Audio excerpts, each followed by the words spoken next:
जरा सोचिए, सूखे पत्तों और खुरदरी जमीन पर एक साथ पड़ते हुए कदमों की हल्की सी आहट। सवाना के उन विशाल मैदानों की कल्पना कीजिए जहां माहौल बेहद कठोर, तनावपूर्ण और हर पल सतर्क रहने वाला है। क्योंकि सच तो ये है कि वहां हर हल्की सी आवाज का सीधा मतलब जिंदगी या मौत से होता था। आज की इस चर्चा में हम समय में बहुत बहुत पीछे जा रहे हैं। हम उस शांत लेकिन एकदम क्रांतिकारी भौर की ओर कदम बढ़ा रहे हैं जहां से मानव विकास की पूरी दिशा ही बदल गई। तो चलिए होमो हैबिलिस की उस रहस्यमयी दुनिया में गहराई से उतरते हैं जहां जिंदा बचना सिर्फ ताकत का नहीं बल्कि गजब के समन्वय और सोच का खेल था। अब जरा इन शब्दों की गहराई पर गौर कीजिए। वे शक्तिशाली नहीं हैं, वो बहुत तेज भी नहीं है, लेकिन उन्होंने एक यूनिट की तरह चलना शुरू कर दिया है। सोचिए, होमो हैबिलिस का एक छोटा सा समूह बेहद सावधानी से आगे बढ़ रहा है। वे लगातार अपने आसपास नजर रखे हुए हैं, बिना एक शब्द बोले, सिर्फ इशारों से एक दूसरे को समझ रहे हैं। ना कोई आगे भाग रहा है, ना कोई पीछे छूट रहा है। माना कि ये आज के आधुनिक इंसान नहीं है, लेकिन ये अपने पुराने पूर्वजों से बिल्कुल अलग हो चुके हैं। जीवित रहने के लिए उनका ये एक साथ मिलकर कदम बढ़ाना वाकई एक बहुत बड़ा बदलाव था। अगर हम उनके शरीर के विकास को देखें तो वो अपने आप में बहुत दिलचस्प है। एक तरफ हमारे आज के आधुनिक इंसान की बिल्कुल सीधी चाल है और दूसरी तरफ होमो हैबिलिस की वो थोड़ी झुकी हुई अर्ध सीधी चाल। दो पैरों पर संतुलन तो है, लेकिन पीठ थोड़ी सी झुकी हुई और सिर आगे की तरफ है। और उनकी आंखें, वो कभी किसी एक चीज पर टिकती ही नहीं थीं। वो बस एक रडार की तरह लगातार अपने आसपास के माहौल को स्कैन करती रहती थीं। और यही निरंतर सतर्कता, यही बेचैनी उन्हें उस खतरनाक जगह पर जिंदा रखती थी। अब ये सतर्कता काम कैसे करती थी, इसे एक बहुत छोटे से पल में देखते हैं। कल्पना कीजिए, समूह चल रहा है, 0 सेकंड। आगे चलने वाले सदस्य का हाथ बस हल्का सा नाम मात्र को ऊपर उठता है और 1 सेकंड के भीतर ही पूरा का पूरा समूह बिना कोई सवाल किए एकदम बुत बनकर रुक जाता है। तीसरे सेकंड तक आते आते कुछ सदस्य अपना गुरुत्वाकर्षण केंद्र नीचे कर लेते हैं, शरीर को किसी भी खतरे के लिए तैयार कर लेते हैं और 5वें सेकंड तक वे उस दूर से आने वाली हल्की सी आवाज को समझने की कोशिश करते हैं। कोई अफरा तफरी नहीं, कोई घबराहट नहीं, बस एक सामूहिक और एकदम शांत ठहराव। और पता है, इसे ही हम ठहराव का अदृश्य जादू कह सकते हैं।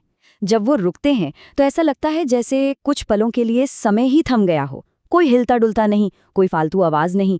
समूह के सारे सदस्य चुपचाप एक दूसरे के करीब आ जाते हैं, बीच की दूरियां मिटा लेते हैं। और वो आगे तभी बढ़ते हैं जब उन्हें पक्का यकीन हो जाता है कि सब सुरक्षित है और वो लीडर अपना हाथ नीचे करके अगला कदम उठाता है। ये जो उनका ठहरना था ना, ये उनकी कमजोरी नहीं बल्कि उनकी सबसे बड़ी ताकत थी।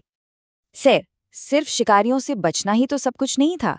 अब जरा उनके सबसे बड़े आविष्कार पर नजर डालते हैं। पत्थर के औजार बनाना कोई बच्चों का खेल नहीं था। जरा विजुअलाइज कीजिए, एक सदस्य जमीन पर बैठा है, दोनों पैर मोड़े हुए। वो एक बड़े से पत्थर को हाथों में घुमाकर सही जगह तलाश रहा है। फिर वो पहला वार करता है। एक सूखी सी ठक की आवाज आती है, लेकिन पत्थर टूटता नहीं। वो झुंझलाता नहीं है, बल्कि रुकता है, कोण बदलता है और इस बार थोड़ी और ताकत से वार करता है और चटक, पत्थर का एक टुकड़ा अलग हो जाता है। वो उसे उठाता है, आंखों के एकदम करीब लाता है और उसकी धार चेक करता है। यहाँ कोई मैनुअल या परफेक्ट साइंस नहीं है, जो भी है वो बस उनका अपना अनुभव है। तो यहाँ समझने वाली सबसे बड़ी बात ये है कि ये औजार सिर्फ मांस या खाना काटने का कोई मामूली टुकड़ा नहीं था। असल में ये उनकी शारीरिक सीमाओं के पार उनकी क्षमताओं का विस्तार था। जब वो सदस्य पत्थर के उस तेज टुकड़े से बचा हुआ खाना काटता है तो वो पहले धीरे से ताकत आजमाता है। पत्थर की धार से एक हल्का सा कट लगता है, फिर वो अपने हाथ की ग्रिप बदलता है और थोड़ी ज्यादा ताकत लगाता है। बाहरी चीजों का इस तरह से इस्तेमाल करना, इसने दुनिया के साथ उनके इंटरैक्ट करने के तरीके को हमेशा के लिए बदल कर रख दिया। ये एक असली गेम चेंजर था। और इस पूरी औजार बनाने की प्रक्रिया में एक और बहुत ही शानदार चीज हो रही होती है। वहीं से सामाजिक शिक्षा या सोशल लर्निंग की नींव पड़ी।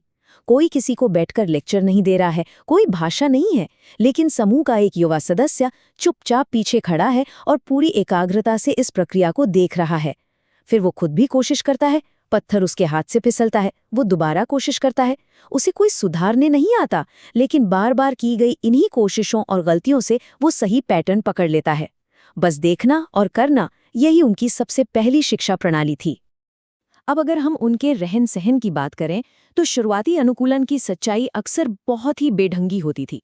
समूह के कुछ सदस्यों ने जानवरों की खुरदरी खाल के टुकड़ों को अपनी कमर के चारों ओर लपेटा हुआ है।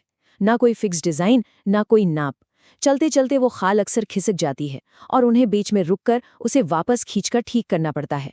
ये कोई बहुत व्यवस्थित या आरामदायक पहनावा नहीं था, बल्कि एक एकदम अपूर्ण और कच्ची शुरुआत थी।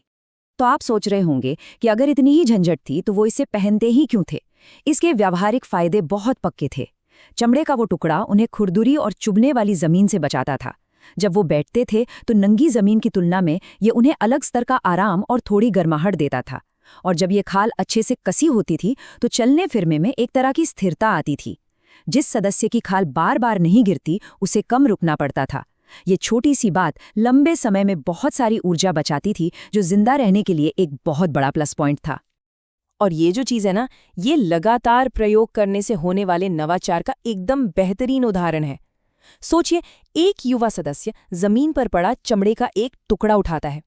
वो उसे कमर पर लपेटने की कोशिश करता है। वो गिर जाता है। वो उसे फिर उठाता है, फिर लपेटता है, और इस बार वो उसे किसी तरह थोड़ा ज्यादा देर तक टिकाए रखता है। कोई भी उसे ये नहीं बता रहा कि ऐसे नहीं वैसे करो। ये कोई जन्म से मिली हुई समझ नहीं है, बल्कि पूरी तरह से खुद किया गया प्रयोग है। और क्योंकि इसके फायदे सबको दिख रहे थे, ये तरकीब धीरे धीरे पूरे समूह में फैल गई। अगर हम इस पॉइंट पर उनके दिमाग के अंदर झांक सकें तो हमें एक बहुत बड़ा कॉग्निटिव यानी संज्ञानात्मक शिफ्ट देखने को मिलेगा। पहले जहां ज्यादातर काम बस अंधाधुंध प्रवृत्ति या इंस्टिंक्ट पर होते थे, वहीं अब सिर्फ 30% प्रतिक्रियाएं ही तुरंत होती थीं। बाकी 70% समय वो रुकते थे, स्थिति को तौलते थे और जानकारी को प्रोसेस करते थे।